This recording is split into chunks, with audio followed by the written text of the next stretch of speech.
Shriman Narayan Narayan Narayan. Divine souls, નમસ્કાર. સિયારામમય સબ જગ જાની, કરહું પ્રણામ જોરી જુગ પાની. Today is Monday, June 29th, 2026. નિજ જ્યેષ્ઠ માસ, શુક્લ પક્ષ ને અતિ દિવ્ય વટ પૂર્ણિમા, વડ સાવિત્રીનું વટ એવી સતી સાવિત્રીનો દિવસ છે. ભારતમાં તો આજના દિવસે બધી સૌભાગ્યવતી સ્ત્રીઓ વડની પૂજા કરે છે અને સાવિત્રીનું વ્રત રાખે છે. ભારતની અનેક સ્ત્રીઓ પતિવ્રતા તરીકે જાણીતી છે, જેવી રીતે સીતાજી, દ્રૌપદી, અનસુયા માતા અને બીજી અનેક. એમાંની એક દિવ્ય ચરિત્રવાળી સ્ત્રી સતી સાવિત્રીનું આ વ્રત છે. ભગવદ કૃપાથી શ્રીમદ ભાગવત મહાપુરાણ નો સતત ચાલતો આપણો આ 81મો સત્સંગ છે. ભગવત કૃપા ઉપરાંત પરમ પૂજ્ય સદગુરુદેવ શ્રી ડોંગરજી મહારાજ, પરમ પૂજ્ય શ્રી ભાઈશ્રી અને અનેક સંતોના આશીર્વાદ અને કૃપાથી તેમજ આપણા સૌના પૂર્વજોની પુણ્યાયથી આ સત્સંગ આગળ વધી રહ્યો છે. આજનો સત્સંગ ત્રીજા સ્કંદના 29મા અધ્યાયના પહેલા શ્લોકથી શરૂ થશે. જેમની પાસે ગ્રંથ છે એ એમને માટે પ્રથમ ખંડ અને 330મું પાનું ત્યાંથી શરૂ થશે. આજનો અધ્યાય અતિ દિવ્ય છે અને જ્યારે આની હું સ્વાધ્યાય માટેની તૈયારી કરતો હતો ત્યારે મને લાગ્યું કે આજના અધ્યાયને 5 મુખ્ય વિષયોમાં વહેંચી શકાય છે અને એ 5 મુખ્ય વિષયો માં દેવહૂતિને ભગવાન કપિલ એમના આખ્યાનમાં કહે છે. તો આપણે પણ આ 5 વિષયો વિશે ચિંતન કરીશું. તો પહેલો તો આ કપિલાખ્યાન ત્રીજા સ્કંદનો 30મો અધ્યાય, ભક્તોના પ્રકાર કેટલા અને આપણે કયા પ્રકારના ભક્ત થવું છે, એ શ્લોક 7 થી 14 સુધી આવશે. ભગવાનમાં ચિત્ત કેવી રીતે જોડીશું એના ઉપાયો એ 15 થી 20 શ્લોકમાં આવશે. સર્વ પ્રાણીઓની અંદર સ્થિત એવા પરમાત્માનું પૂજન કેવી રીતના કરીશું એને માટેનો ઉપદેશ શ્લોક 21 થી 27 સુધી આવશે. અને પછી સમસ્ત જીવોમાં શ્રેષ્ઠ કોણ એનું દિવ્ય વર્ણન કપિલ ભગવાન શ્લોક 28 થી 34 કરે છે. અને પરમ પૂજ્ય સદગુરુદેવ શ્રી ડોંગરેજી મહારાજની કથામાં પણ એમણે આ સ્કંદના કથામાં એમણે પણ એક સુંદર દિવ્ય કથા કરી છે. ભક્ત સર્વથી શ્રેષ્ઠ છે, તો એનો પણ આપણે પાઠ કરીશું. એ એમની અમૃતમય વાણીમાં છે. અને છેલ્લો ભાગ કાળ, જેને આપણે કહીએ કે કાળથી કોણ બચ્યું છે, તો એ કાળ એટલે શું, કાળનો શું પ્રભાવ છે એનું દિવ્ય વર્ણન અને ચિંતન કપિલાખ્યાનમાં શ્લોક 35 થી 45 સુધીમાં છે. તો એવા આ દિવ્ય 5 જુદા જુદા વિષયો આ ભક્તિ યોગના અધ્યાયમાં છે. આવો આપણે સ્વાધ્યાય શરૂ કરીએ.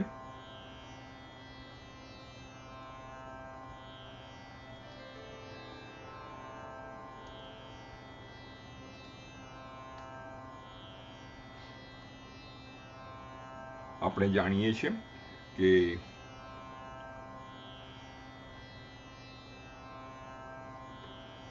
આ 29મો અધ્યાય, સ્લાઇડ બનાવવામાં ભૂલ થઈ છે. આ અધ્યાય 29મો છે. તો આ અધ્યાય મને બહુ જ પ્રિય છે, અનેક સંતોનો પણ બહુ પ્રિય છે. અને આ સાંખ્ય યોગમાં પણ ભક્તિનો મહિમા કપિલ ભગવાન માં દેહૂતિને કરે છે. તો આનો મુખ્ય વિષય આ અધ્યાયનો ભક્તિનો મર્મ અને કાળનો મહિમા. દેવહૂતિર્વાચ લક્ષણમ મહદાદીનામ પ્રકૃતે પુરુષસ્ય ચ સ્વરૂપમ લક્ષ્યતે મીશામ યેન તત્પારમાર્થિકમ. માં દેવહૂતિએ કપિલ ભગવાનને પૂછ્યું, હે પ્રભુ, પ્રકૃતિ, પુરુષ અને મહત તત્વ વગેરેના જે લક્ષણો સાંખ્ય શાસ્ત્રમાં કહેવામાં આવ્યા છે, જે આપણે ઘણા અધ્યાયોથી એનું અધ્યયન કરી રહ્યા છે, તથા જેમના થકી તેમના વાસ્તવિક રૂપો અલગ અલગ જાણવામાં આવે છે, અને ભક્તિ યોગને જેનું પ્રયોજન કહેવામાં આવ્યું છે તે તમે મને બતાવ્યા. હવે કૃપા કરીને મને ભક્તિ યોગનો માર્ગ વિસ્તારપૂર્વક બતાવો. આપણે બધા જ યોગનું અધ્યયન કરીએ છીએ, પરંતુ આપણો મુખ્ય માર્ગ ભક્તિ યોગ છે, ભક્તિ માર્ગ છે. અને એને વૈરાગ્ય, જ્ઞાન, કર્મ અને અનેક યોગોનો સહકાર મળે, પણ આપણું મુખ્યત્વ ભક્તિ માર્ગનો રસ્તો છે. તો બીજા શ્લોકના નીચેના ભાગમાં, છેલ્લા ભાગમાં કહે છે, ભક્તિ યોગસ્ય મે માર્ગમ બ્રૂહિ વિસ્તરશ પ્રભો. કૃપા કરીને મને ભક્તિ યોગનો માર્ગ વિસ્તારપૂર્વક બતાવો. પછી ત્રીજા શ્લોકમાં કહે છે, વિરાગો યેન પુરુષો ભગવન સર્વતો ભવેત આચક્ષ્વ જીવલોકસ્ય વિવિધા મમ સંસ્કૃતિ. આ સિવાય જીવોની જન્મ મરણ રૂપી અનેક પ્રકારની ગતિઓનું પણ વર્ણન કરો. ફરીથી, ભક્તિ યોગનો માર્ગ વિસ્તારપૂર્વક મને બતાવો, અને તદુપરાંત જીવોની જન્મ અને મરણ રૂપી અનેક પ્રકારની ગતિઓનું પણ વર્ણન કરો, જેમને સાંભળવાથી જીવને બધા પ્રકારની વસ્તુઓમાંથી વૈરાગ્ય થાય.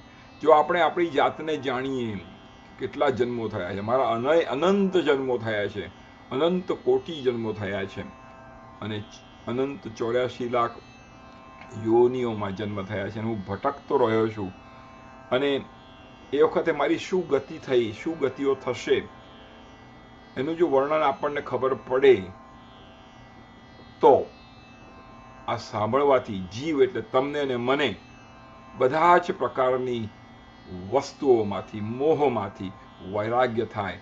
એ આ કથાનો મુખ્ય ઉદ્દેશ. તો મને એનું વર્ણન કરો.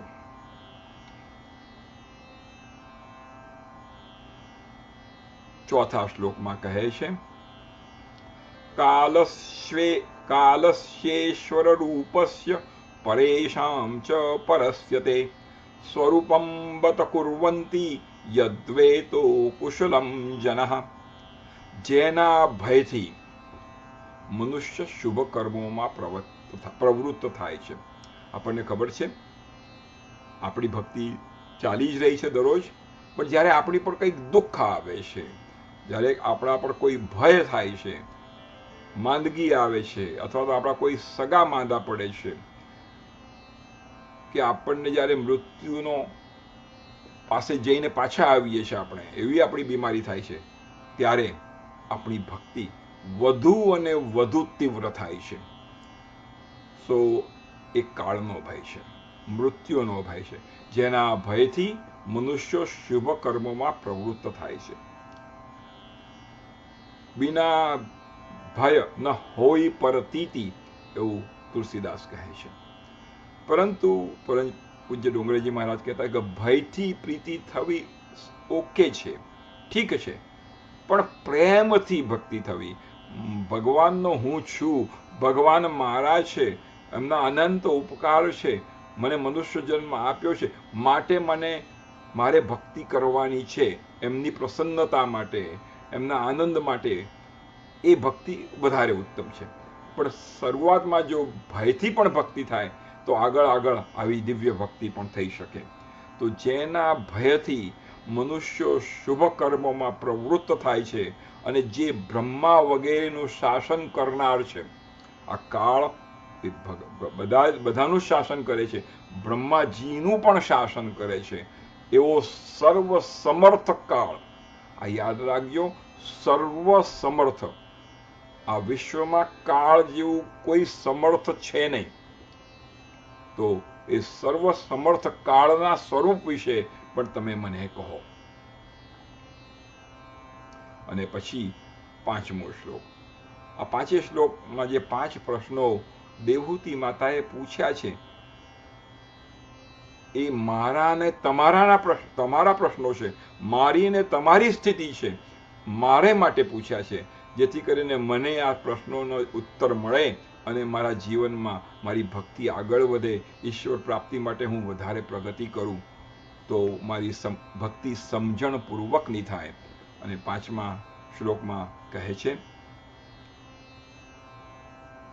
લોકસ્ય મિથ્યા ભીમતેરચક્ષુષઃ ચિરમ પ્રસુપ્તસ્ય તમસ્ય નાશ્રયે શ્રાંતસ્ય કર્મ સ્વનુદ્વિદ્વયા ત્વમા વિરાસી કિલ યોગ ભાસ્કર. આ યોગ ભાસ્કર, યોગ પ્રકાશક સૂર્ય, યોગ ભાસ્કર. આ સંબોધન માં દેવહૂતિ કપિલ ભગવાન માટે કરે છે. કારણ કે ભાસ્કર એટલે કે સૂર્ય જ્યારે પ્રગટ થાય છે ત્યારે અંધકાર તત્કાળ ભાગી જાય છે અથવા તો નાશ થાય છે. તો આવા દિવ્ય યોગ ભાસ્કર એટલે આપણું અજ્ઞાન રૂપી અંધકારને દૂર કરવા માટે પ્રકાશક સૂર્ય એવા કપિલ ભગવાન છે. તો આવો આપણે એનો અર્થ જોઈશું. જ્ઞાન દ્રષ્ટિ લુપ્ત થઈ જવાને કારણે આપણને કેમ ભવાટવીમાં ફરવું પડે છે? કારણ કે આપણે અજ્ઞાનમાં ફરીએ છીએ. શું અજ્ઞાન? અજ્ઞાન એ જ કે હું દેહ છું, દેહનું સુખ મારું સુખ છે, દેહનું દુઃખ મારું દુઃખ છે, હું દેહ છું. તો હું આત્મા છું, હું ચિત્ત આનંદ અને સચ્ચિત અને આનંદ સ્વરૂપ છું, એ આપણે ભૂલી ગયા છીએ. અને માટે જ આપણને દુઃખ અને માટે જ આ ભવાટવીમાં ભટકીએ છીએ. તો જેની જ્ઞાન દ્રષ્ટિ લુપ્ત થઈ જાય છે, એવું થઈ જવાને કારણે શરીર વગેરે મિથ્યા વસ્તુઓમાં જેમને આત્માભિમાન થયું છે, દેહાભિમાન, આત્મા જ્યારે પોતાને દેહ માનવા માંડે છે, તથા બુદ્ધિ કર્મમાં આસક્ત રહેવાને કારણે અત્યંત પરિશ્રમી થઈને આખી જિંદગી આપણે અત્યંત પરિશ્રમ કર્યો છે. શેને માટે પરિશ્રમ કર્યો છે? દેહના સુખ માટે, લૌકિક સંપત્તિ માટે, ઇન્દ્રિયોની વિષયોની લાલસા પૂરી કરવા માટે, કુટુંબીજનો માટે, સંપત્તિ ભેગી કરવા માટે, સંપત્તિની મેનેજમેન્ટ કરવા માટે. તો આ બધો પરિશ્રમ આપણે ભગવાન પ્રાપ્તિ માટે નથી કર્યો અત્યાર સુધી જે કંઈ પણ કર્યું તે. એટલે આવી રીતના જેને આત્માભિમાન થયું છે, જ્ઞાન દ્રષ્ટિ લુપ્ત થઈ જવાને કારણે જે બુદ્ધિ તથા તેની બુદ્ધિ કર્મમાં આસક્ત, કર્મ કરવા જોઈએ પણ કયા કર્મ કરવા જોઈએ? તો કર્મમાં આસક્ત રહેવાને કારણે અત્યંત પરિશ્રમી થઈને જેઓ દીર્ઘકાળથી અપાર અંધકારમય સંસારમાં સૂતેલા પડ્યા છે, જેને અજ્ઞાન છે એને સૂતેલા પડ્યા છે એવું કહેવામાં આવે છે. કારણ કે એને હજી પણ પોતાના સ્વરૂપ વિશેનું અજ્ઞાન છે. એનો કે એ નિંદ્રામાં છે. જે જાગી ગયો છે તે આ બધું કરતો નથી જે આપણે બધા કરી રહ્યા છે. તો એવા નિદ્રામાં સૂતેલા મને અને તમને જગાડવા માટે હે કપિલ ભગવાન, તમે યોગ પ્રકાશક સૂર્ય જ પ્રગટ થયા છો. તો આવો દિવ્ય 5 પ્રશ્નો એમણે પૂછ્યા, ને એ 5 પ્રશ્નોના જુદા જુદા આપણે આગળ જોઈ ગયા તેમ વિભાગમાં કપિલ ભગવાને અત્યંત સંક્ષેપમાં પરંતુ વિસ્તારપૂર્વક, જેનો વિસ્તાર કરવા માટે અનેક કલાકો થાય એવા જવાબો આપ્યા છે, ઉત્તરો આપ્યા છે. મૈત્રેય ઉવાચ ઇતિ માતુર્વચઃ શ્લક્ષ્ણં પ્રતિનંદ્ય મહામુનિઃ આબભાષે કુરુ શ્રેષ્ઠ પ્રીતસ્તામ કરુણાર્દિતઃ. કરુણાર્દિતઃ દયાથી દ્રવીભૂત થઈને. તો શ્રી મૈત્રેયજી, આ સંવાદ મૈત્રેયજીનો અને વિદુરજીનો ગંગા કિનારે ચાલી રહ્યો છે, અને વિદુરજીના અનેક પ્રશ્નોના જવાબમાં મૈત્રેયજી આ કથા કરી રહ્યા છે. તો એ કહે છે, હે કુરુશ્રેષ્ઠ વિદુરજી, માતાના આ મનોહર વચનો સાંભળીને મહામુનિ કપિલજીએ તેમની પ્રશંસા કરી. મેં વારે વારે આનું ચિંતન કર્યું છે કે જ્યારે આપણે સંતોને મળીએ ત્યારે શું પૂછીએ છીએ? મારો દીકરો ભણવામાં આગળ કેમ નથી થતો, એના લગ્ન કેમ નથી થતા, મારું ઘર બંધાતું નથી, કેટલા બધા વિઘ્નો આવ્યા છે, કે મારું સ્ટોક માર્કેટ બેસી ગયું છે. આપણે લૌકિક પ્રશ્નો લઈને અલૌકિક લોકો પાસે જઈએ છીએ, ત્યારે એમનો સમય અને આપણને આ સંતોના સમાગમમાં મળેલો સમય બંનેનો વ્યય કરીએ છીએ. પણ જો આપણે આપણા કલ્યાણ માટે અથવા તો સમાજ કલ્યાણ માટેના પ્રશ્નો પૂછીએ તો સંતોને બહુ આનંદ થાય છે. એવી જ રીતના આ દેવહૂતિના પ્રશ્નો પોતાના કલ્યાણ માટે તો છે જ, પણ સમસ્ત વિશ્વના કલ્યાણ માટે છે.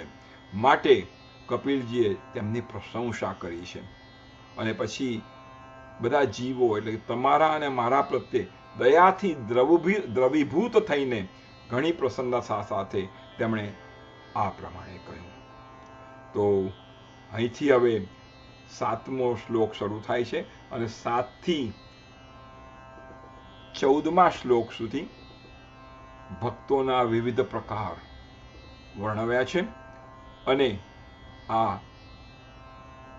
શ્લોકોનું અધ્યયન, સ્વાધ્યાય અને ચિંતન કર્યા પછી આપણે નક્કી કરવાનું છે કે મારે કયા પ્રકારના ભક્ત થવું છે, આમાં હું ક્યાં અત્યારે ફિટ થઉં છું, અને કેવી રીતના ઉપરના લેવલના, ઉપરના સ્તરના ભક્ત તરીકે મારે પ્રગતિ કરવાની છે. એનું આ દિવ્ય ચિંતન આપણને કપિલ ભગવાન આપે છે. આપણે ખૂબ આનંદપૂર્વક, ધ્યાનપૂર્વક અને શરણાગત થઈને એનું ચિંતન સ્વાધ્યાય કરીશું. શ્રી ભગવાન ઉવાચ ભક્તિ યોગો બહુવિધો માર્ગૈ ભામિની ભાવ્યતે સ્વભાવ ગુણ માર્ગેણ પુંસામ ભાવો વિભિદ્યતે. અદ્ભુત કહ્યું છે. શરૂઆતમાં જ ભક્તોના આટલા બધા પ્રકાર કેમ છે તેનો એક ખુલાસો, એક એક્સપ્લેનેશન ભગવાન કપિલ આપે છે. શ્રી ભગવાન કપિલે કહ્યું, માં, સાધકોના ભાવ અનુસાર, ખૂબ જ અગત્યનું છે, સાધકોના ભાવ અનુસાર, દરેકનો ભાવ જુદો છે, દરેકનું ભાવનું સ્તર જુદું છે. તો સાધકોના ભાવ અનુસાર ભક્તિ યોગનો અનેક પ્રકારે પ્રકાશ થાય છે. કારણ કે સ્વભાવ ગુણ માર્ગેણ, સ્વભાવ અને ગુણોના ભેદને લીધે, મારો સ્વભાવ તમારાથી જુદો છે, મારા ગુણો તમારાથી જુદા છે, જુદા લેવલ પર છે. અને એ જ ગુણ હોય તો પણ તમે મારા કરતાં આગળ હોઈ શકો, હું તમારા કરતાં પાછળ હોઈ શકું. તો મારો સ્વભાવ ભિન્ન છે, મારા ગુણો ભિન્ન છે, અને મારો ભાવ ભિન્ન છે. તો મારો ભાવ, સ્વભાવ અને ગુણોના ભેદને લીધે મનુષ્યોના ભાવમાં પણ વિભિન્નતા આવી જાય છે. આપણે કારનું જ દ્રષ્ટાંત લઈએ તો કાર આપણને એક જગ્યાએથી બીજી જગ્યાએ લઈ જાય છે. આ કારનું ફંક્શન છે.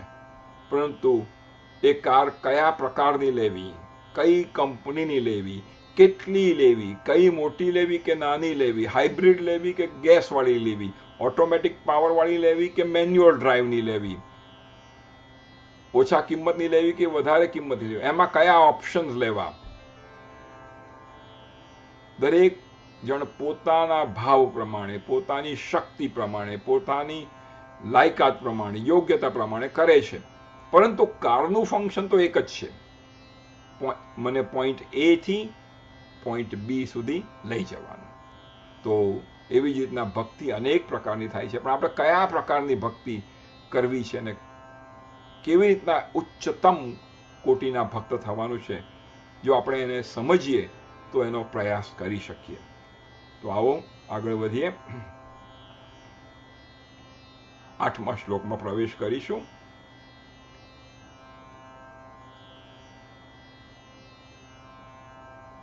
અભિસંધાય યો હિંસામ દંભમ આશ્ચર્યમેવ વા સંરંભી ભિન્નદગ્ભાવમ મયી કુર્યાત સતામસ.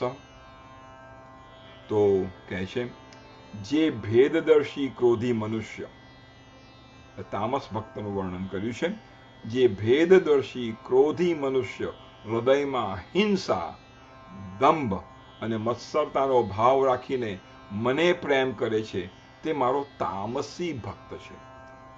3 ગુણોના 3 જુદા જુદા લેવલ્સ છે, તામસ, રાજસ અને સાત્વિક. તો આ તામસ ભક્ત છે. તો 9મા શ્લોકમાં કહે છે, વિષયાનભિસંધાય યશ ઐશ્વર્યમેવ વા અર્ચાદાવર્ચયેદ્યો મામ પૃથક ભાવ સરાજસ. જે મનુષ્ય વિષય, યશ અને ઐશ્વર્ય મેળવવાની કામનાથી પ્રતિમા વગેરેમાં મારું ભેદભાવથી, એટલે કે સ્વામી સેવક ભાવથી પૂજન કરે છે, તે મારો રાજસી ભક્ત છે. એ ક્રોધ નથી કરતો, હિંસા નથી કરતો, દંભ અને મત્સર નથી, પણ એને યશ અને ઐશ્વર્ય મેળવવાની કામના છે, અને સ્વામી અને સેવક ભાવથી પૂજન કરે છે. એ રાજસી ભક્ત છે. તો પછી 10મા શ્લોકમાં આગળ વધીએ. કર્મ નિર્હારમુદ્દિશ્ય પરસ્મિન વા તદર્પણમ યજેદ્યષ્ટ ગમીતિ વા પૃથક ભાવ સ્વસાત્વિક. જે મનુષ્ય પાપોનો ક્ષય કરવા માટે, પરમાત્માને અર્પણ કરવા માટે અને પૂજન કરવું એ કર્તવ્ય છે, એવી બુદ્ધિથી મારું ભેદભાવથી પૂજન કરે. બધા જ ભેદભાવથી તો કરે છે, પણ કયો ભેદભાવ છે? તે મારો સાત્વિક ભક્ત છે. અહીંયા પણ ભેદભાવ છે, પણ કયા પ્રકારનો ભેદભાવ છે એ આપણે જોવાનું છે.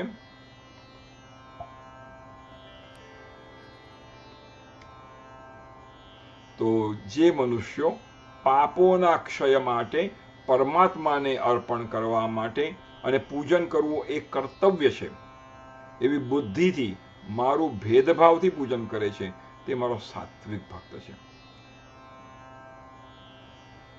અને પછી 11 અને 12મા શ્લોક આપણે ભેગા વાંચીશું અને જોઈશું કે આ કયા પ્રકારનો ભક્ત છે. મદગુણ શ્રુતિ માત્રેણ મયી સર્વ ગુહાશયે મનોગતિર્વિચ્છિન્ના યથા ગંગાંભ સૌ અંબુધૌ.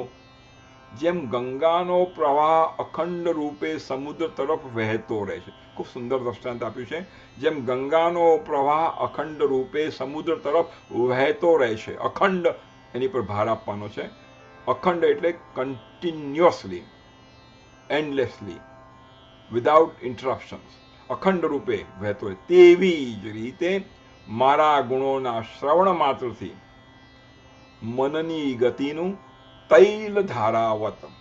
આપણે જ્યારે તેલની ધારા લઈ ડબ્બામાંથી કોઈ વાસણમાં કાઢીએ તો તેલની ધારા સતત, એને તૈલ ધારાવત એવો શાસ્ત્રોમાં એનું ઉદાહરણ આપ્યું છે. એટલે તૈલ ધારાવત, એમાં કોઈ બ્રેક નથી. એ તેલની ધારા સતત વહે છે.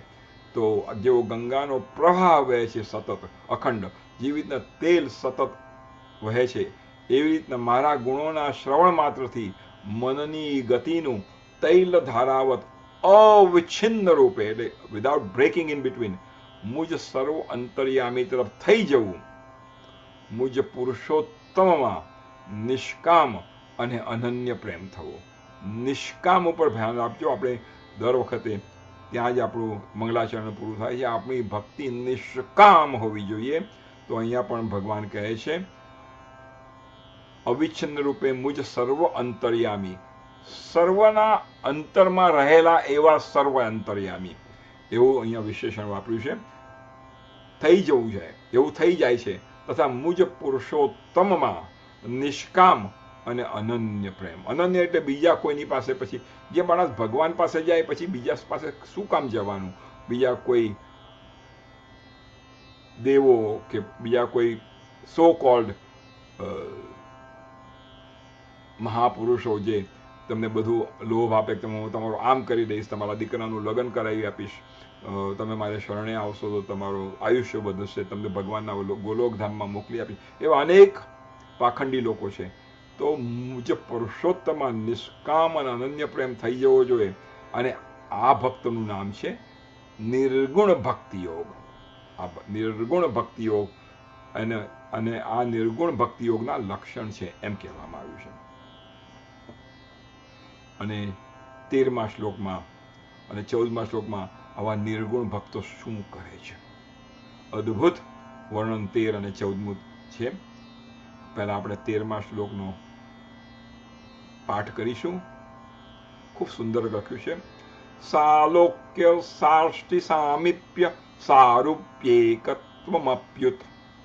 સાલોક્ય સાષ્ટિ સામીપ્ય સારૂપ્ય ઐકત્વમપ્યુત. દીયમાનમ ન ગૃહ્યંતિ વિના મત્સેવનમ જનઃ. શું લખ્યું છે, શું અદ્ભુત વર્ણન કર્યું છે. આવા નિષ્કામ ભક્તો, જે આપણે 11 ને 12મા શ્લોકમાં જોયું, આવા નિષ્કામ ભક્તો તેમને આપવા છતાં પણ મારી સેવા છોડીને, એટલે મુક્તિ એમને ત્યાં આવે છે કે જે મને મારો સ્વીકાર કરો, હું તમારે શરણે આવી છું, મને લો, મને અંગીકાર કરો. એટલે મુક્તિ આપવા આવે છે કે હું તમને મુક્તિ આપવા આવું છું. પણ આવા નિષ્કામ ભક્તો એ મુક્તિ એમને આપવા છતાં પણ મારી સેવા છોડીને, મુક્તિના 5 પ્રકાર ગણાવ્યા છે. સાલોક્ય, સાષ્ટિ, સામીપ્ય, સારૂપ્ય અને સાયુજ્ય.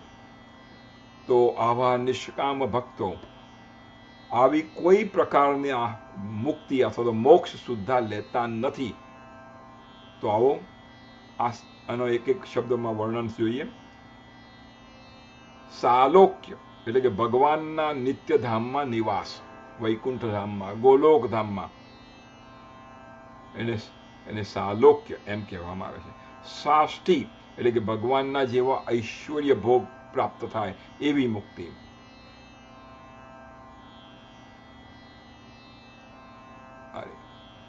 પછી હવે સામીપ્ય.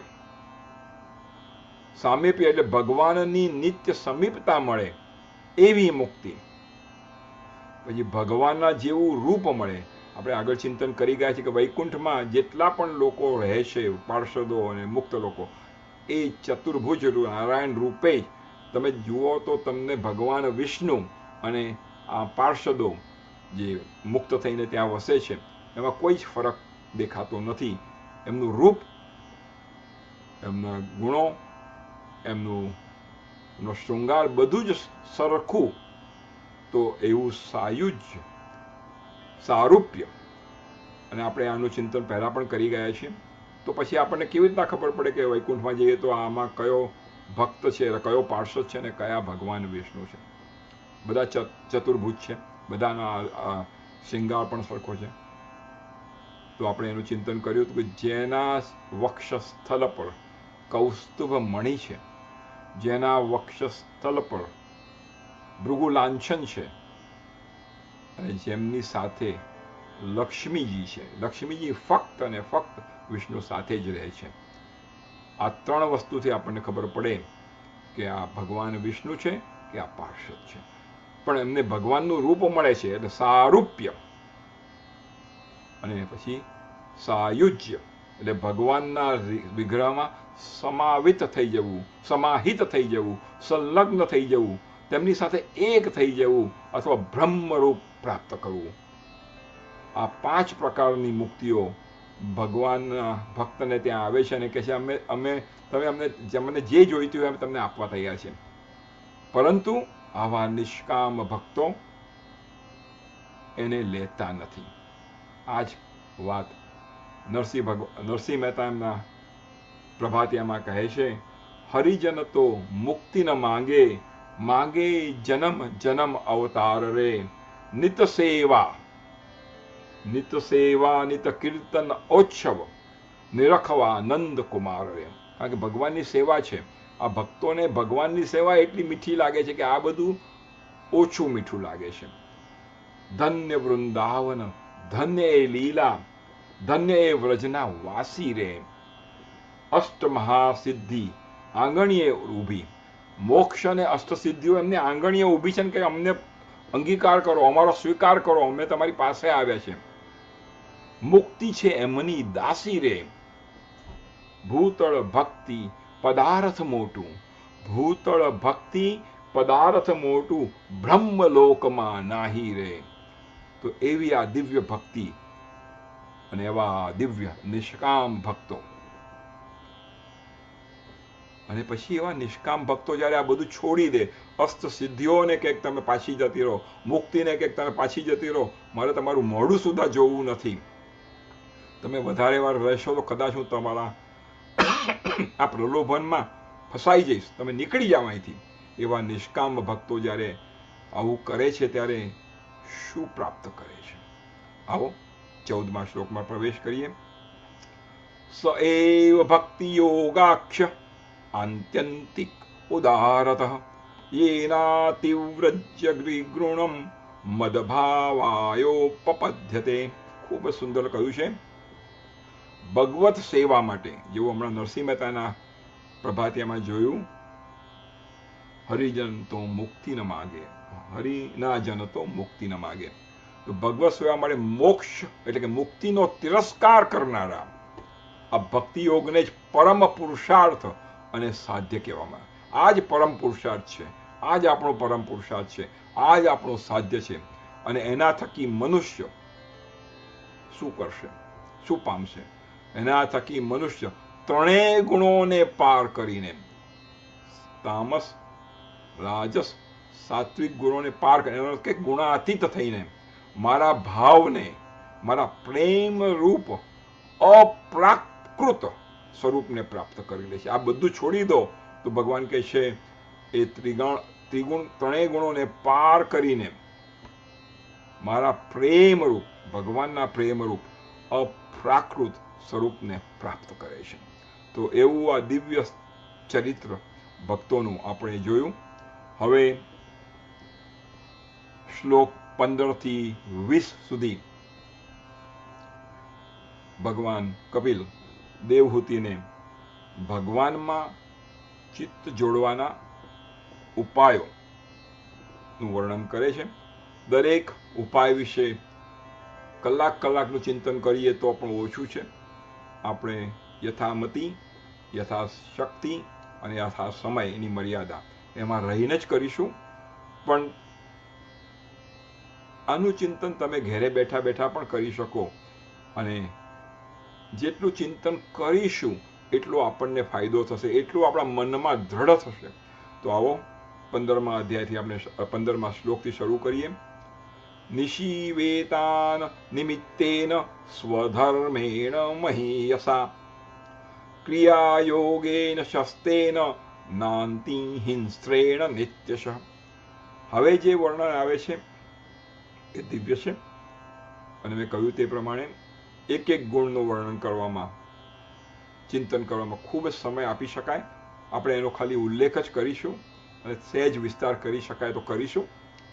નિષ્કામ ભાવથી, ફરીથી નિષ્કામ ભાવ એ ખૂબ જ અગત્યનો છે.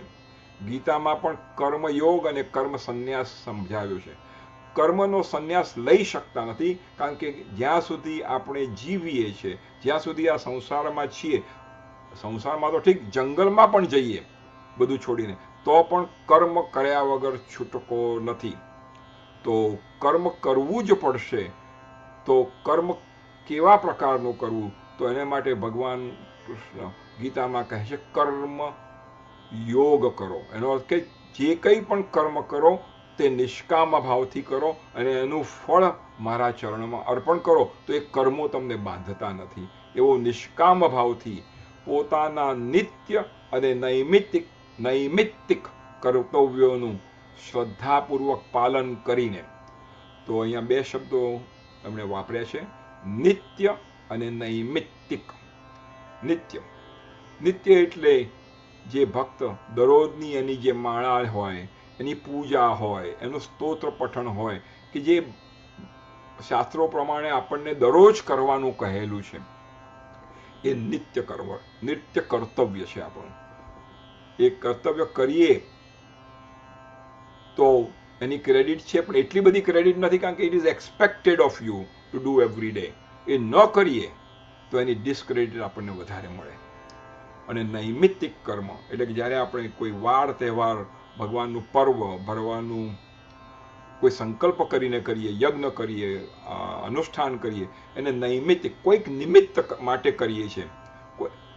ભાગવતનું પારાયણ કરીએ કે ભાઈ મારે ભાગવતનું પારાયણ કરવું છે, એ દરરોજના એમાં આવતું નથી આખું ભાગવત પારાયણ. તો કોઈ નિમિત્ત સાથે, કોઈક એમ સાથે, અને એ સાત્વિક એમ હોવો જોઈએ, સાત્વિક ધ્યેય હોવું જોઈએ, એને નૈમિત્તિક કર્તવ્ય કહે છે.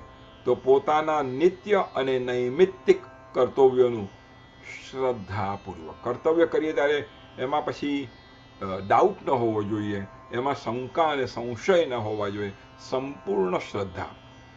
અને શ્રદ્ધા એ આપણે દરરોજ લૌકિક વ્યવહારમાં પણ રાખવી જ પડે છે. અને બધા કહે છે કે શ્રદ્ધા એટલે આંધળી હોય છે. ના, શ્રદ્ધા આંધળી જ હોય. જ્યારે હું ડેલ્ટાની ફ્લાઇટમાં ટેમ્પાથી ન્યુયોર્ક આવું છું, ત્યારે મારી શ્રદ્ધા છે કે એનો પાયલટ આગલી દિવસે બરોબર સૂતો હતો અને એણે ઇનફ આરામ લીધો છે, એનું લાયસન્સ રિન્યુએબલ છે અને એને લાયસન્સ રિન્યુ કર્યું છે, એણે ડ્રગ્સ નથી લીધા, અને પ્લેન ચલાવશે ત્યારે ઊંઘશે નહીં. આ બધું મને કંઈ સર્ટિફાઈડ કોઈ આપ્યું નથી, મારી શ્રદ્ધા છે, એ મારી આંધળી શ્રદ્ધા છે. અને તે છતાં પણ આપણે જોઈએ છે કે પ્લેનના પાયલટો ઊંઘતા પકડાય છે, ડ્રગ લઈને પકડાય છે, આગલી રાતે સૂતેલા નહીં એવા પણ પકડાય છે. આપણે ત્યાં આંધળી શ્રદ્ધા કરવી જ પડે છે. હું બેંકના ટેલર પાસે જઉં અને $1000 આપીને કહું મને આ ડિપોઝિટ કરો અને મને એની રિસીટ આપો, એટલે પેલો બેંકનો ટેલર મને કહે કે તમારા $1000 મને આપો, $1000 આપો, હું તમને રિસીટ આપીશ. અને હું કહું કે ના ના, પણ મને શ્રદ્ધા નથી તમારા માટે, હું આપું ને તમે ના આપો તો પહેલાં મને રિસીટ આપો, પછી હું તમને $1000 આપું. તો એ બેંકનો ટેલર ના પાડશે. ત્યાં પણ મારે શ્રદ્ધા રાખવી પડે છે કે હું બેંકના ટેલરને $1000 આપીશ તો એ મને રિસીટ આપશે અને મારા ખાતામાં ડિપોઝિટ કરશે. એટલે અનેક જગ્યાએ આપણે આંધળી શ્રદ્ધા આંધળી જ હોય છે. શ્રદ્ધા એ આંધળી જ હોય છે. એટલે એ આંધળી શ્રદ્ધા હું રાખતો નથી એ કહેવું, એ સ્ટેટમેન્ટ ઇઝ ઓક્સીમોરોન. તો શ્રદ્ધાપૂર્વક ઘણીવાર મારી અક્કલમાં ઉતરતું નથી. જ્યારે ડૉક્ટર મને કહે છે કે તમે લિપિટોર લો, ત્યારે લિપિટોર શું ચીજ છે એ મને ખબર નથી. લિપિટોર કેવી રીતના કામ કરે છે એ મને ખબર નથી. HMG કોએ રિડક્ટેસ એન્ઝાઇમ શું છે એ મને ખબર નથી. લિપિટોર ખરેખર કામ કરે છે કે નહીં એનું મને કોઈ જ્ઞાન નથી. પણ મારો ડૉક્ટર કહે છે, જેની પર મને શ્રદ્ધા છે, માટે હું આંધળી શ્રદ્ધા સાથે એ કહે તેમ લિપિટોર લઉં છું. હું પ્રશ્ન પૂછ્યા કરું, ના ના પણ 10 મિલીગ્રામ જ કેમ લેવાની, 5 મિલીગ્રામ લઉં તો શું વાંધો છે, દરરોજ કેમ લેવાની, ખાધા પછી લેવાનું કહ્યું તો ખાધા પહેલા જ નહીં ન લઉં તો શું વાંધો છે. તો મારી આ બધા પ્રશ્નોથી નુકસાન તો મને જ થવાનું છે. તો એકવાર મેં ડૉક્ટરને સિલેક્ટ કર્યો, કાર્ડિયોલોજીને સિલેક્ટ કર્યો, પછી મારે પણ ત્યાં આંધળી શ્રદ્ધા મૂકવી જ પડશે. હા, તમે વાંચી શકો છો લિપિટોર માટે, પણ બધું તમને ખબર નહીં પડે, કારણ કે તમારી પાસે મેડિકલ નોલેજ નથી. લિપિટોરના અનેક ટ્રાયલ થયા હોય, પણ એ ટ્રાયલ વાંચો તો તમને એની કોઈ ગતાકમ પડવાની નથી, પણ આપણને ત્યાં માથું નથી મારતા. પણ જ્યારે આપણે શાસ્ત્રોમાં હોય તો કે મને ખબર નથી પડતી, મારી સમજણમાં નથી આવતી, માટે હું ન માનું શાસ્ત્રોનું. લિપિટોરનું કેમ માનો છો, ડૉક્ટરનું કેમ માનો છો? એ વખતે તમને ક્યાં ખબર પડે છે કે HMG કોએ રિડક્ટેઝ શું છે, એ એન્ઝાઇમ શું કરે છે, અને લિપિટોર એન્ઝાઇમને કેવી રીતના ઇફેક્ટ કરે છે. એ વખત તમે નથી કે મને જ્યાં સુધી આ HMG કોએ રિડક્ટેઝ એન્ઝાઇમ વિશે ન ખબર પડે ત્યાં સુધી હું લિપિટોર ન લઉં, મારી બુદ્ધિમાં નથી ઉતરતું.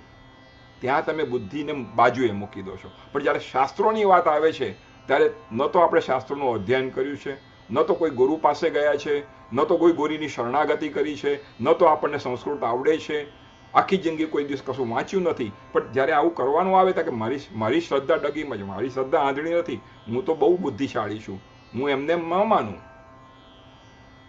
ખોટી જગ્યાએ ખોટા પ્રશ્નો કરવાથી નુકસાન મને જ છે. તો આ શ્રદ્ધાનું થોડુંક ચિંતન આપણે કર્યું. તો પોતાના કર્તવ્યોનું શ્રદ્ધાપૂર્વક, શાસ્ત્રની આજ્ઞા એ જ સત્ય છે, એ જ્યારથી તમને સમજાશે ત્યારથી આપણી જિંદગીમાં પ્રગતિની શરૂઆત થશે. આપણા શાસ્ત્રો આપણા કલ્યાણ માટે આપણા ઋષિઓએ વિધાઉટ કોન્ફ્લિક્ટ ઓફ ઇન્ટરેસ્ટ, ડૉક્ટરને કોન્ફ્લિક્ટ ઓફ ઇન્ટરેસ્ટ છે, હું પોતે ડૉક્ટર છું, કહું છું, ડૉક્ટરને કોન્ફ્લિક્ટ ઓફ ઇન્ટરેસ્ટ છે. આપણા સંતોને, આપણા ઋષિઓને, આપણા મુનિઓને ફક્ત એક જ ઇન્ટરેસ્ટ, મારું કલ્યાણ થાય, સમાજનું કલ્યાણ થાય, સમાજના સર્વ જીવોનું કલ્યાણ થાય, એને માટે. અને આ શાસ્ત્રો વેદોક્ત છે, અને વેદ એ ગોલ્ડ યાર્ડસ્ટિક એટલે કે પ્રમાણ છે. તો વેદોમાંથી થયેલા શાસ્ત્રો પણ અતૂટ શ્રદ્ધા સાથે જ તમે પ્રગતિ કરી શકશો, નહીં તો આપણી પ્રગતિ નહીં થઈ શકે. તો નિત્ય નૈમિત્તિક કર્તવ્યોનું શ્રદ્ધાપૂર્વક પાલન કરીને હર હંમેશ એટલે કે ઓલ ધ ટાઈમ, આપણી ભક્તિ પિરિયોડિક છે, અઠવાડિયામાં એકવાર અથવા દિવસમાં એકવાર, જેવીનો આ હર હંમેશ, that means all the time, હિંસા રહિત ઉત્તમ ક્રિયાયોગનું અનુષ્ઠાન કરવાથી, મારી મૂર્તિનું દર્શન કરવાથી. મૂર્તિ પૂજા વિશે પણ અહીંયા 2 કલાકની ચિંતન કરી શકાય, પણ ખાલી શ્રદ્ધાનું ચિંતન કરવામાં જ આપણો ઘણો સમય ગયો. મૂર્તિ પૂજા એ હિન્દુ ધર્મનું અવિભાજ્ય અંગ છે, અને જ્યારે સમય આવશે ત્યારે એની પર પણ 2 કલાકનું ચિંતન કરીશું. પણ ત્યાં સુધી ભગવાન કહે છે, મારી મૂર્તિનું દર્શન, સ્પર્શ, પૂજન, સ્તુતિ, વંદના કરવાથી, પ્રાણીઓમાં મારી ભાવના કરવા, બધામાં જ મારા ભગવાન વસે છે એવી ભાવના કરવાથી, ધૈર્ય અને વૈરાગ્યનું અવલંબન, મહાપુરુષોનો આદર. ઘણા લોકોને, મારા સત્સંગીઓને, સત્સંગીઓ ના હોય એના લોકો પણ મહાપુરુષો માટે એલ ફેલ બોલતા જોયા છે. કશું જાણતા ના હોય પણ મહાપુરુષોની નિંદા કરવી એ એક જાણે કે આપણે બુદ્ધિ બહુ, આપણે બહુ હોશિયાર છીએ એવું મેં જોયા છે. તો મહાપુરુષોનો આદર, મહાપુરુષોની નિંદા કરવી એ નામ અપરાધ છે, અને નામાપરાધ કહે છે, અને એનું કોઈ પ્રાયશ્ચિત્ત નથી. ભગવાન એને માફ કરી શકતો નથી, ફક્ત એ મહાપુરુષ જ માફ કરી શકે છે. પણ આપણે તો એની નિંદા કર્યા પછી એ મહાપુરુષની પાસે માફી માંગવા પણ જઈ શકતા નથી, કારણ કે આપણે એમને ઓળખતા નથી, અને આપણી એટલી લાયકાત નથી કે આપણે એમની સમીપ જઈ રહીએ. એટલે કોઈ પણ મહાપુરુષની નિંદા કરતા પહેલા 25 વાર વિચાર કરો કે હું કયા પાપમાં એન્ટર થઈ રહ્યો છું. તો મહાપુરુષોનો આદર કરો, નિંદા નહીં. દીનજનો પર દયા, સમાન સ્થિતિઓવાળા પ્રત્યે મિત્રતાનો વ્યવહાર કરવાથી, યમ નિયમોનું પાલન. દર સોમવારે હું સ્વાધ્યાયમાં આવીશ એ આપણો નિયમ છે. દર શુક્રવારે હું રામાયણના સ્વાધ્યાયમાં આવીશ એ આપણો નિયમ છે. એ નિયમનું પાલન. અને જે કે બીજા નિયમો લીધા હોય, ઉપવાસ કરીશ, 10 માળા સવારના કરીશ, 10 માળા સાંજના કરીશ, દરરોજ ભાગવતનો એક અધ્યાય વાંચીશ, રામાયણનો એક પાઠ કરીશ વગેરે જે કંઈ પણ નિયમ હોય એ નિયમમાં આપણે બાંધવાની જરૂર છે, તો જ એ શિસ્ત રહેશે. તો નિયમોનું, યમ અને નિયમોનું પાલન, અધ્યાત્મ શાસ્ત્રોનું શ્રવણ, જે આપણે હમણાં કરી રહ્યા છીએ, હું ને તમે બંને કરી રહ્યા છીએ. તો આ અધ્યાત્મ શાસ્ત્રોનું શ્રવણ, આપણે શ્રવણ ભક્તિ વિશે વારે વારે ચિંતન કર્યું છે. અને પછી જે કહે છે, મને મારું બહુ પ્રિય છે, મારા નામોનું ઊંચા સ્વરે કીર્તન. શ્રવણમ કીર્તનમ વિષ્ણુ, નવધા ભક્તિના પહેલા 2 ભાગ, શ્રવણ અને કીર્તન. મારા નામોનું ઊંચા સ્વરે કીર્તન. આપણને તો કીર્તનમાં જઈએ તો શરમ આવે કે હું મોટેથી બોલું, પણ બોલિવૂડના ગાયન માટે આપણે શરમ લાગતા નથી. એ વખતે તો મોટા મોટા અવાજે ગાઈએ પણ ખરા, અને પેલો સિંગર ગાતો હોય તો પાછા ઊભા થઈને ડાન્સ પણ કરીએ. એમાં આપણને કોઈ શરમ નથી. એમાં એવું નથી લાગતું કે 80 વર્ષનો બુઢ્ઢો એ મેરી જોહરા જબી થઈને ગાઉં છું તો કેવો ભૂંડો દેખાઉં છું. એમાં આપણને કોઈ શરમ નથી. પણ તાળી પાડીને કીર્તન કરવું હોય એમાં આપણને શરમ છે. તો મારા નામોનું ઊંચા સ્વરે કીર્તન કરવાથી મનની સરળતા અને સત્પુરુષોનો સંગ. આ સત્પુરુષોના સત્સંગ વિશે શું કહી શકીએ? નવધા ભક્તિ જ્યારે ભગવાન શ્રી રામ શબરીજીને કહે છે ત્યારે કહે છે, પ્રથમ ભગતિ કર સતસંગા, પ્રથમ ભક્તિ કર સતસંગા, દૂસરી રતિ મમ કથા પ્રસંગા. બીજી ભક્તિ મારા કથામાં રસ અને પ્રીતિ હોવી જોઈએ. અહીંયા પણ એમણે એવું જ કહ્યું છે, મારા ચરિત્રનું ગાન શ્રવણ કરો, આધ્યાત્મ શાસ્ત્રોનું શ્રવણ, સત્પુરુષોનો સંગ અને અહંકારનો ત્યાગ વગેરેથી મારા ધર્મોનું, એટલે કે ભાગવત ધર્મોનું અનુષ્ઠાન કરનારા ભક્તજનનું ચિત્ત અત્યંત શુદ્ધ થઈને મારા ગુણોના શ્રવણ માત્રથી, ફરીથી શ્રવણ ભક્તિ આવી, ભગવાનના કથા કેમ સાંભળવાની, એની એ જ કથા સાંભળવાની. આપણે કહીએ તો એના એક ગુલાબજાંબુ મેં કેટલી વાર ખાધા છે, એની પૂરણપોળી કેટલી વાર ખાધી છે, એનું એ મેરી જોહરા જબી કેટલી વાર સાંભળ્યું છે. ત્યારે આપણે પ્રશ્ન નથી કરતા કેટલી વાર સાંભળવાનું, કેટલી વાર ખાવાના ગુલાબજાંબુ, કેટલી વાર બોલિવૂડના પ્રોગ્રામમાં જઈ એના જ ગાયનો સાંભળવા માટે. પણ એની જ કથા સાંભળવા તો કથા તો સાંભળીને નાખી દીધી. તો મારા ગુણોના શ્રવણ માત્રથી અનાયાસ જ, વિધાઉટ એની એફર્ટ, અનાયાસ મીન્સ ઇઝીલી, જ્યારે કે ઇટ ઇઝ સો અનાયાસે આપણે શ્વાસ લઈએ છીએ, આપણે શ્વાસ લેવા માટે કોઈ એફર્ટ કરવો પડતો નથી, અનાયાસે જ મારામાં જોડાઈ જાય. આ બધું કરીએ તો ભગવાનમાં સહજ રીતે, કોઈ પ્રયત્ન વગર, કોઈ એફર્ટલેસલી, અનાયાસે જ મારામાં જોડાઈ જાય છે. એવું આ દિવ્ય ચિંતન કપિલ ભગવાન માં દેવહૂતિને આપે છે કે ભગવાનમાં ચિત્ત જોડવાના આ બધા ઉપાયો છે. હવે જે આપણે આગળ વધીશું તે ખૂબ જ સુંદર છે. પહેલા આપણે 20મા શ્લોકમાં આગળ વધીએ. યથા વાત રથો ઘ્રાણ માવૃત કૃંતે ગંધ આશયાત એવં યોગરતમ ચેત આત્માનમ વિકારિયત. જેવી રીતે વાયુ વડે ઉડીને જનારી ગંધ પોતાના આશ્રયભૂત પુષ્પમાંથી નીકળીને ઘ્રાણેન્દ્રિય સુધી પહોંચી જાય છે,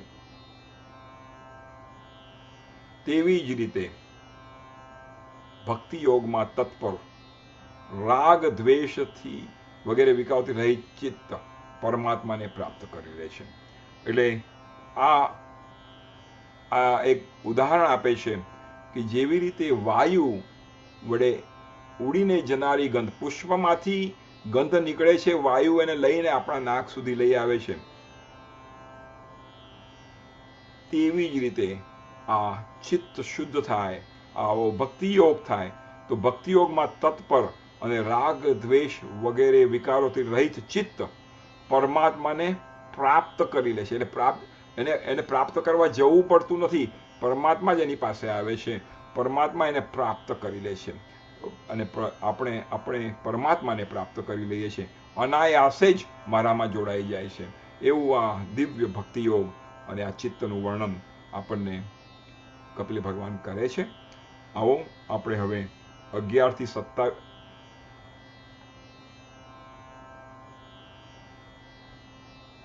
આપણે 11 થી 27માં શ્લોક સુધીનો અધ્યયન કરીશું અને આ શ્લોકો અતિ દિવ્ય છે. આમાં સર્વ પ્રાણીઓની અંદર સ્થિત પરમાત્માનું પૂજન કરવાનું આપણને કપિલ ભગવાન કહે છે. અને ફક્ત જો આપણે મૂર્તિ પૂજા જ કરીશું, મંદિરમાં જ ભગવાનને જોઈશું, તો એ આડંબર હશે, એ દંભ હશે. એવું એક સૂર આ 6 થી 7 શ્લોકોમાં કપિલ ભગવાન કહે છે. તો 21મો શ્લોકનું પઠન કરીશું.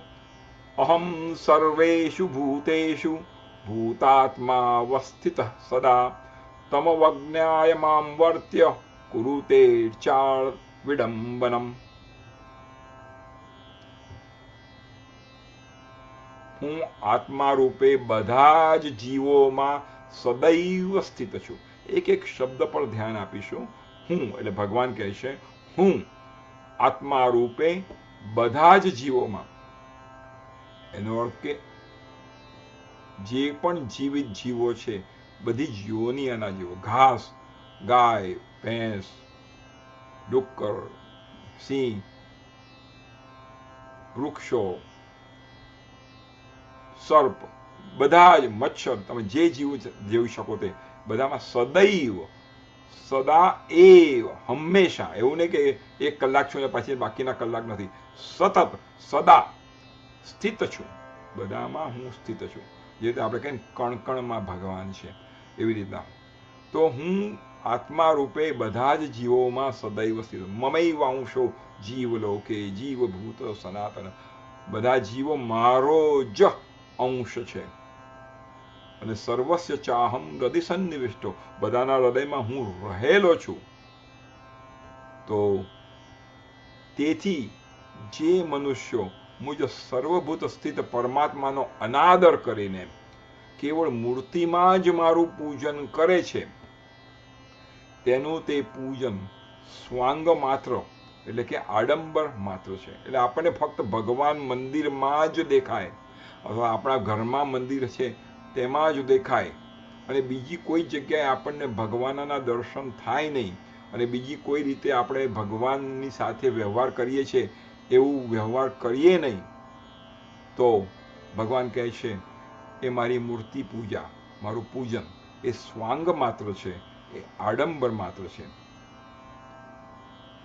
અને પછી ખૂબ સુંદર દ્રષ્ટાંત આપે છે. યે મામ સર્વેષુ ભૂતેષુ સંતમાત્માનમીશ્વરમ હિત્વાર્ચામ ભજતે મોઢ્યાત ભસ્મન્યેવ જુહોતિ સહ.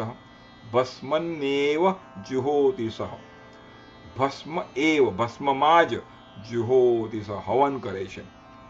હું સૌના આત્મા પરમેશ્વર, હું સૌનો આત્મા પરમેશ્વર બધા જ ભૂતોમાં સ્થિત છું. આગળ પણ કહ્યું અને ફરીથી રિપીટ કરે છે, જેથી કરીને આપણને જો કોઈ શંકા રહી ગઈ હોય તો દ્રઢ થઈ જાય કે આ ખોટું છે મારી શંકા.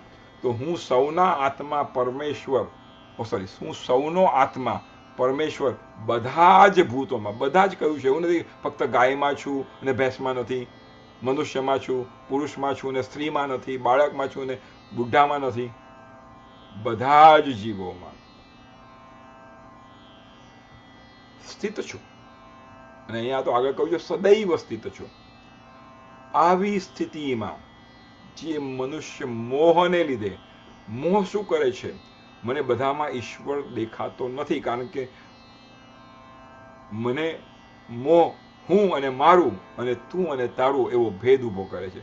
જ્યારે જ્યારે મને હું અને મારું અને તું અને તારું થાય ત્યારે હું ઉપેક્ષા કરવા માંડું છું. તો મનુષ્ય મોહને લીધે મારી ઉપેક્ષા કરીને કેવળ, ઓનલી એન્ડ ઓનલી, ફક્ત મૂર્તિના પૂજનમાં જ રચ્યો પચ્યો રહે છે. અને ખૂબ સુંદર દ્રષ્ટાંત આપે છે. તે તો જાણે ભસ્મમાં જ હવન કરે છે. હવન કરવાનું હોય ત્યારે આપણે આહુતિ યજ્ઞના અગ્નિમાં આપીએ. સ્વાહા અગ્નિમાં, અગ્નૈ સ્વાહા, અગ્નૈ સ્વાહા, અગ્નિમાં આહુતિ આપવાની છે. પણ જો ભસ્મમાં આહુતિ આપે તો એ આહુતિ ભગવાન સુધી પહોંચતી નથી. એવી રીતના ભગવાનના બધા જ જીવોની ઉપેક્ષા કરીને આપણે ભગવાનની મૂર્તિ કરીએ ત્યારે ભગવાન કહે છે હું એ સ્વીકાર કરતો નથી, એ ભસ્મમાં હવન કરવા જેવું છે. 23મા શ્લોકમાં પ્રવેશ કરીશું. દ્વિષત પરકાયે મામ માનિનો ભિન્ન દર્શિનઃ ભૂતેષુ બદ્ધ વૈરસ્ય ન મનઃ શાંતિ મૃચ્છતિ. જે ભેદદર્શી, જે મારા અને તારાનો ભેદ કરે છે મોહને લીધે અને અભિમાની છે. કારણ કે હું જ્યારે ભેદ કરું છું ત્યારે મને લાગે કે હું બહુ ડાયો છું, મારી પાસે ઘણા પૈસા છે, મારી પાસે ઘણી શક્તિ છે, મારી પાસે રૂપ બહુ સરસ છે, મારી પાસે ઘણા સુખ અને સુવિધાઓ છે, જ્યારે પેલા માણસ પાસે નથી. એટલે જ્યારે ભેદ થાય છે ત્યારે અભિમાન પણ આવે છે. અને ભેદદર્શી એવો અભિમાની મનુષ્ય બીજા જીવોની સાથે વેર બાંધે છે અને એ રીતે તે જીવોના શરીરમાં વિદ્યમાન મુજ એટલે કે ભગવાન આત્મા સાથે જ દ્વેષ કરે. જ્યારે હું કોઈનો દ્વેષ કરું ત્યારે ભગવાન એમાં રહેલા છે, એટલે હું એનો દ્વેષ કરું છું એના કરતાં ભગવાન એનામાં જે રહેલા છે એની સાથે દ્વેષ કરું છું. તો એવા મનુષ્યને એના મનને ક્યારેય શાંતિ મળી શકતી નથી. એનો અર્થ કે મારે જો શાંતિ જોઈતી હોય તો બધામાં જ મારે પરમેશ્વરને જોવા જોઈએ. રાગ દ્વેષ રહિત જીવન રહેવું જોઈએ, દરેકનો આદર કરવો જોઈએ અને બને તેટલી બધાને મદદ કરવી જોઈએ, સેવા કરવી જોઈએ. એ જ આનો ભાવ છે. 24મો શ્લોક લઈશું. અહમુચ્ચાવચૈર્દ્રવ્યૈ ક્રિયયોત્પન્નયા નઘે નૈવ તુષ્ય ચિતોચાર્યામ ભૂતગ્રામાવમાનિનઃ. હેમાં, જે મનુષ્ય બીજા જીવોનું અપમાન કરે છે તે ઘણી બધી નાની મોટી બધી સામગ્રીઓ વડે અનેક પ્રકારના વિધિ વિધાન સાથે મારી મૂર્તિનું પૂજન કરે છે તો પણ હું તેનાથી પ્રસન્ન થતો નથી. એટલે ભગવાન કહે છે કે તું આ બધું કરે તો તું મારી પૂજા કરવા આવે તો હું સ્વીકારતો નથી અને હું પ્રસન્ન પણ થતો નથી જ્યાં સુધી બીજા જીવોનું તું અપમાન કરે છે.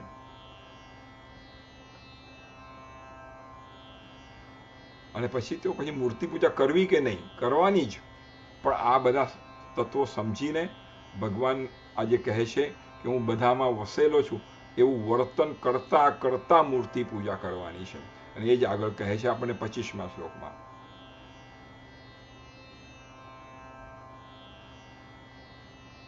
અર્ચાદાવર્ચયે તાવદ ઈશ્વરમ મામ સ્વકર્મકૃત. તાવદ એટલે ત્યાં સુધી, યાવન્ન વેદ સ્વરદી સર્વભૂતેષ્વસ્થિતમ. યાવન એટલે ત્યાં સુધી, જ્યાં સુધી. યાવન એટલે જ્યાં સુધી, તાવત એટલે ત્યાં સુધી.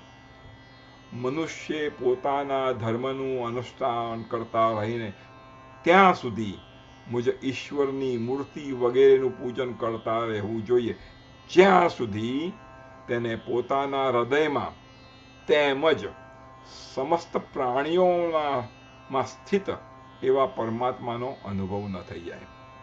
જ્યાં સુધી મને અનુભવ નથી થતો, જ્યાં સુધી મને અનુભૂતિ નથી થતી કે ભગવાન મારામાં સ્થિત છે, અને જ્યાં સુધી મને અનુભૂતિ થતી નથી ભગવાન બધા જીવોમાં પણ એ જ ભગવાન એટલા જ પ્રમાણમાં સદૈવ ત્યાં પણ સ્થિત છે, એ ભાવ જ્યાં સુધી આવતો નથી ત્યાં સુધી મારે મૂર્તિ પૂજા કરતા જ રહેવું જોઈએ. પરમ પૂજ્ય ડોંગરજી મહારાજ કહેતા, ભક્તિ અને મૂર્તિ પૂજન જ્યાં સુધી જીવીએ છે, જ્યાં સુધી દેહાધ્યાસ છે, જ્યાં સુધી મને ખબર છે કે હું નરેન્દ્ર છું, જ્યાં સુધી મને ખબર છે કે હું પુરુષ છું, જ્યાં સુધી મને ખબર છે કે હું પતિ છું, જ્યાં સુધી ખબર પડે છે હું પુત્ર છું, મિત્ર છું, ત્યાં સુધી આ મૂર્તિ પૂજન અને ભક્તિ છોડવાની નથી. ભગવત પ્રાપ્તિ થઈ ગઈ હોય તો પણ આ ભક્તિ અને મૂર્તિ પૂજન છોડવાનું નથી. એવું પૂજ્ય ડોંગરેજી મહારાજ કહેતા. તે આ કપિલ આખ્યાનમાંથી જ આવતું 26મો શ્લોક લઈશું. આત્મનશ્ચ પરસ્યાપી યહ કરોત્યંતરોદરમ તસ્ય ભિન્નતશો મૃત્યુર વિદધે ભયમુલ્બણમ. તેથી આ બધું ડિસ્કશન કર્યું, આ બધું ચિંતન કર્યું. તેથી સમસ્ત પ્રાણીઓની ભીતર ઘર બનાવીને તે પ્રાણીઓના જ રૂપમાં સ્થિત મુજ પરમાત્માનું યથાયોગ્ય દાન, આદર, મિત્રતાના વ્યવહાર વડે સમદ્રષ્ટિ દ્વારા પૂજન કરવું જોઈએ. સમદ્રષ્ટિ, બધામાં ભગવાન છે, મારા જેવો જ છે, બધામાં આ ભેદ કાઢી નાખીને કરવું જોઈએ. તો 26મો શ્લોક આપણે ભૂલી ગયા વાંચવાનો, આવો એ વાંચીશું. 26મો શ્લોક. આત્મનશ્ચ પરસ્યાપી યહ કરોત્યંતરોદરમ તસ્ય ભિન્નતશો મૃત્યુર વિદધે ભયમુલ્બણમ. જે મનુષ્ય આત્મા અને પરમાત્મા વચ્ચે થોડુંક પણ અંતર કરે છે તેવા ભેદદર્શી માટે હું મૃત્યુ રૂપે મહાન ભય ઊભો કરું છું. આપણને ભય ક્યાં સુધી છે? જ્યાં સુધી આ આત્મા અને પરમાત્મા વચ્ચેનું અંતર છે, જ્યાં સુધી હું કોઈને પારકો ગણું છું ત્યાં સુધી મને ભય છે. જો સામેના માણસમાં ભગવાન છે ને મારામાં પણ ભગવાન છે ને મને એનો ભય નથી, તો એ ભય જતો રહે છે. તો એવો આ જે મનુષ્ય આત્મા અને પરમાત્મા વચ્ચે થોડું પણ અંતર કરે છે તે ભેદદર્શી માટે હું મૃત્યુ રૂપે મહાન ભય ઊભો કરું છું. તેથી સમસ્ત પ્રાણીઓની ભીતર ઘર બનાવીને તે પ્રાણીઓના જ રૂપમાં સ્થિત મુજ પરમાત્માનું યથાયોગ્ય દાન, યથાયોગ્ય આદર, યથાયોગ્ય મિત્રતાના વ્યવહાર વડે તથા સમદ્રષ્ટિ દ્વારા મારું પૂજન કરવું જોઈએ. ભગવાનનું પૂજન આ રીતે કરવું જોઈએ એવું કપિલ ભગવાન આપણને ચિંતન કરતા કહે છે. આપણે અહીંયા વિરમીશું.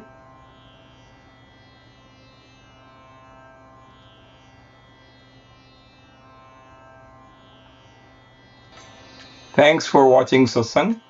Please like, share and subscribe.